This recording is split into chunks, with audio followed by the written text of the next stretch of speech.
Hi everyone, thank you for watching this video. First of all, I'd just like to apologise for my hair. I watched it last night and quite clearly I haven't put enough mousse on. What's going on, it's quite flat. I love big hair and quite clearly you can see it isn't big. So I do apologise about that. I'll have to sort that out a bit later on. What this video is all about today is I'd really like to get across and in particular start a discussion about what the purpose of eating disorders are, and to try and help people to identify what their eating disorder might be representing. Because I know a lot of therapists say that the eating disorder isn't actually an enemy, but it's actually a warning sign. It's actually like a red flag. It's there to tell you that something's wrong, and it's almost like a like, woo, something's wrong, need to sort it out kind of thing. So it's kind of like looking at the eating disorder in a different way, really, rather than thinking of it as your worst enemy, because I know that that's what it can feel like. And then other therapists say that you should try and externalise the eating disorder and try and like make it a separate entity. And they kind of approach it in a way that sees it as a separate entity, and therefore it is your enemy because you're trying to get rid of it.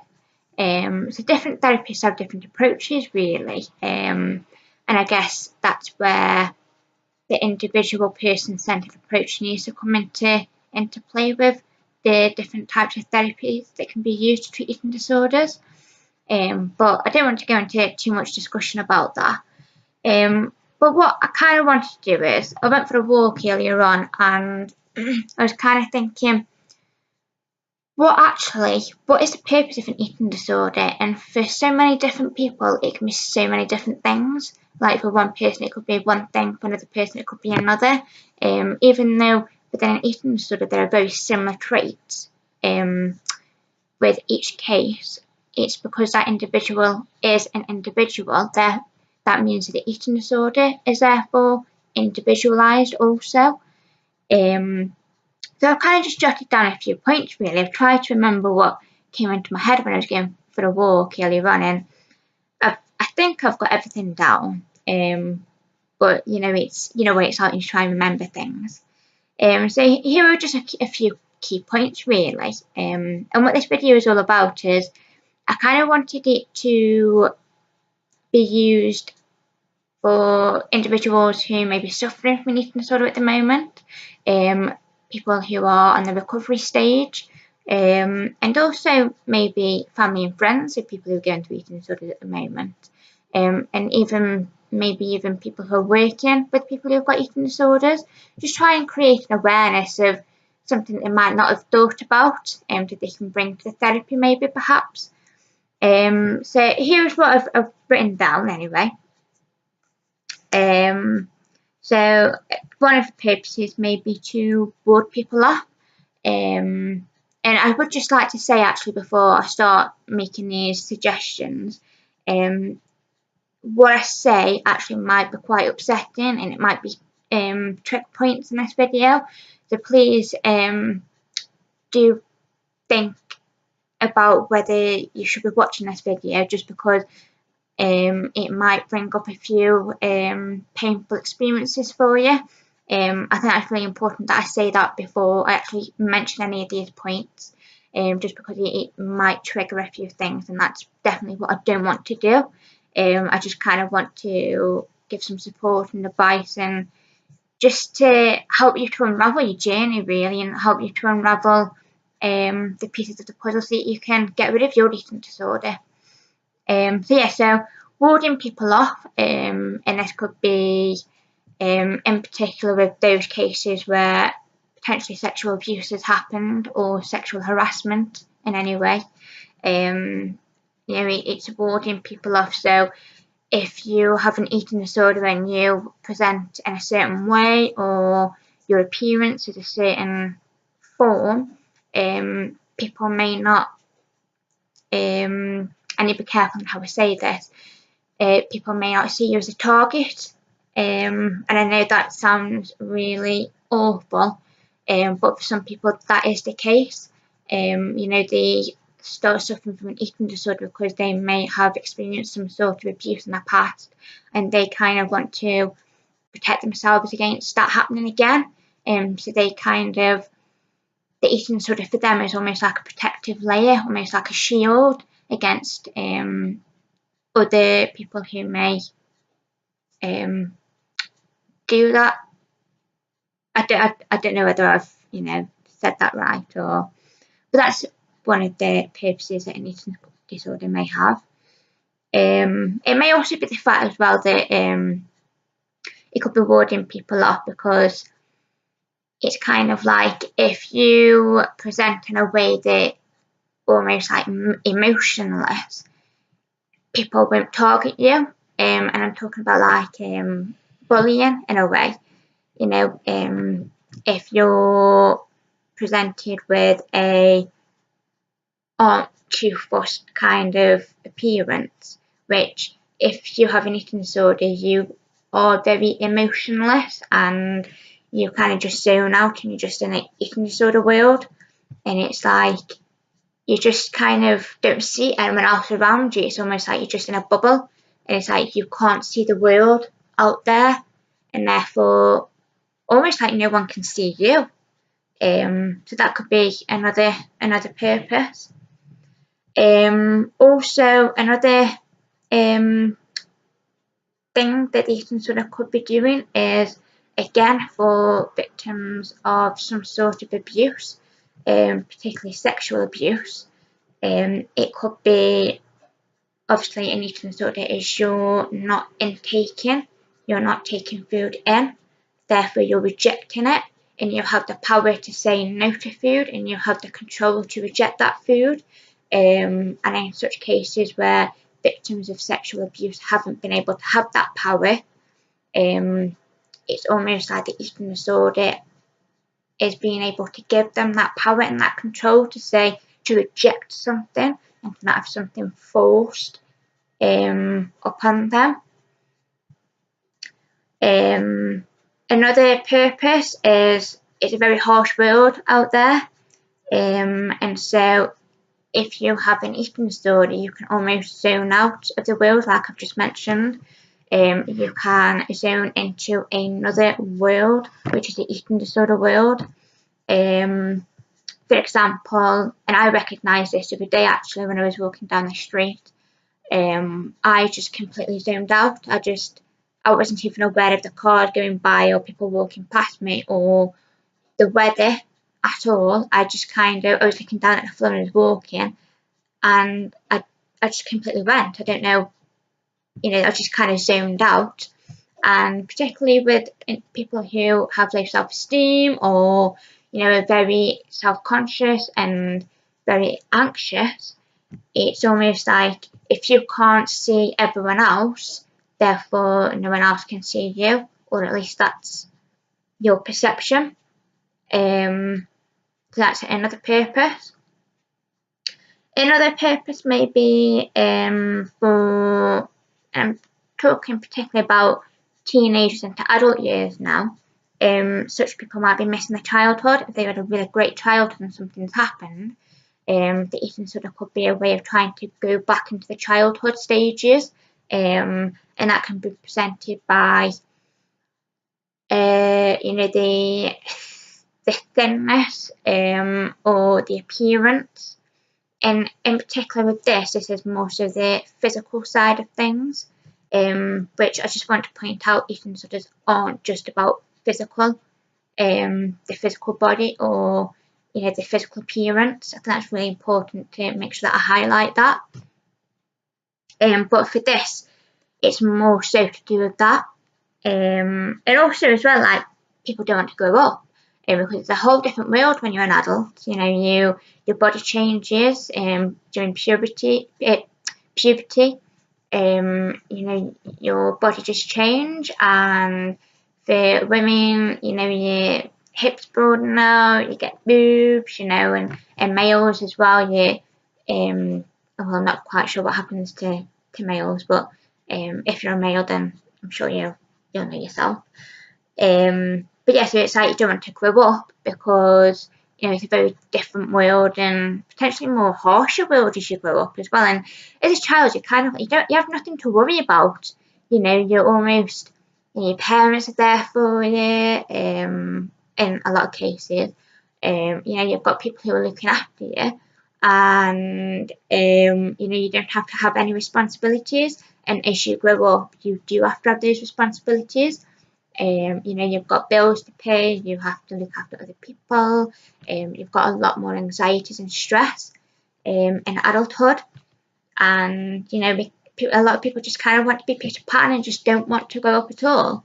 And that's all to do with like fear and expecting the worst, and thinking that the world is a harsh place, and I guess it is, but I think our minds can kind of spiral out of control and make out that the world's a lot harsher than it actually is. So that's another purpose. Another purpose is all about control. That's probably a biggie. It's if you can't control something, or if you can't control someone, at least you have got some control over something, and you've got control over someone, which is yourself. And the eating disorder enables you to do that. It's giving you that sense of power almost, that sense of strength that you may feel you don't have without the eating disorder. And control can come in a lot of different formations. I don't really want to pinpoint exactly every little case that control can be resembled by, because I kind of just want to keep this more brief. Another purpose is being able to have a voice. I know that, and this is kind of like one of my personal reasonings behind my current journey at the moment. I think a lot of people feel that they can't be assertive, or a lot of people feel like they don't have a voice, or if they have tried to have a voice, it's almost been knocked down or not taken into account, and you almost feel like, oh, why do I bother? Like, do people actually listen to me? And I think when you have an eating disorder, you almost feel that you've got this power within you, and because you get so fed up and so angry and annoyed and so caught up in the eating disorder, that you actually feel a lot of, not adrenaline, but a lot of aggressive feelings within yourself, really. And I think, if you felt that you didn't have a voice with the eating disorder, you may feel that you can have a voice, because it gives you that armour almost. But actually what it does is it actually comes out as being aggressive rather than assertive. So what you've done eating disorder helps you to do actually doesn't. It does enable you to have a voice, but it actually comes out in more of a passive aggressive way, or an aggressive way, rather than actually being assertive. And I do want to do another video about assertiveness actually. Another purpose may be also about identity. A lot of people may not know who they are, or a lot of people may have been told who they should be. A lot of people don't feel like they fit in, and therefore the eating disorder may, because it's seen as a friend at the start, the eating disorder may say, I accept you for who you are, be my friend, you can fit into my world. And I think the eating disorder can give someone who doesn't know who they are an identity almost. Another brief case that can come under the identity umbrella is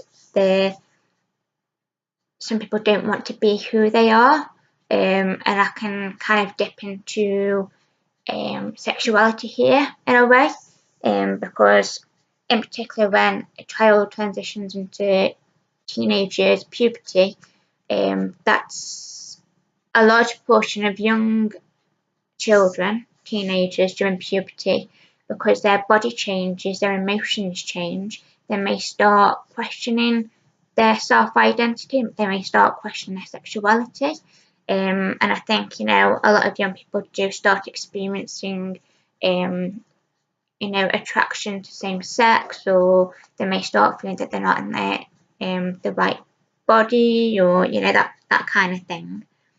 And it's almost like the eating disorder can almost shunt who you are. It's almost like, okay, so you don't want to be attracted to same sex, so therefore I'll give you another identity.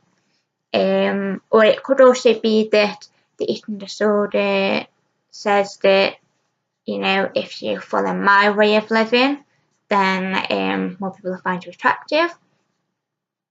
And I think, you know, that can be more individualised, and I don't want to go too much in detail about that.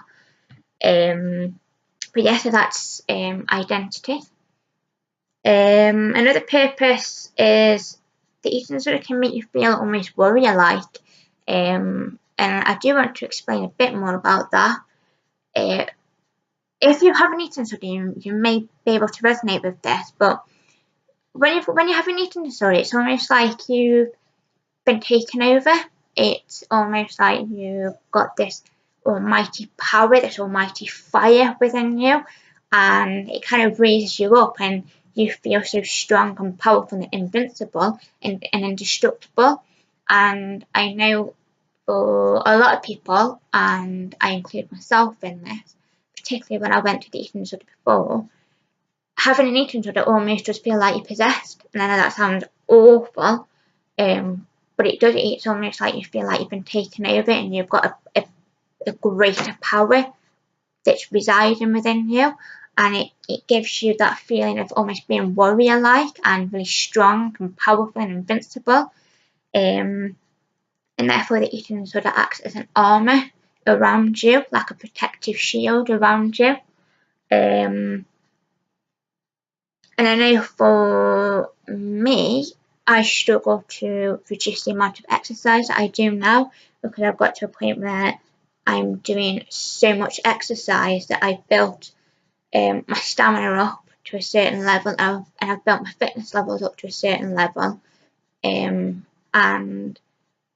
that makes me feel strong, that makes me feel powerful and warrior-like. And just on a personal note, if I look at when I was younger, I used to get into a lot of fights when I was younger. I used to have a reputation for always getting into fights and standing up for myself, and, you know, not being walked all over or anything. And when I kind of felt like I'd lost that reputation, I needed something to give me that protective shield again. And I used to do a lot of kickboxing, and I did it for quite a few years. And I did actually stop the kickboxing, and I think because I was so fit and so healthy and so toned, that when I lost all of that, when not only the reputation went, but also the fitness levels that I had and the physical appearance that I had disappeared, it's almost like I needed to do some sort of exercise to build myself up to try and reincarnate that feeling, that warrior persona. And I guess I struggle to let go of exercise now, because if I reduce the amount of exercise, then my fitness levels are going to go down, my stamina is going to go down, and therefore I'm not going to feel that strength or that warrior-like. That could be another purpose that eating sort of plays. Another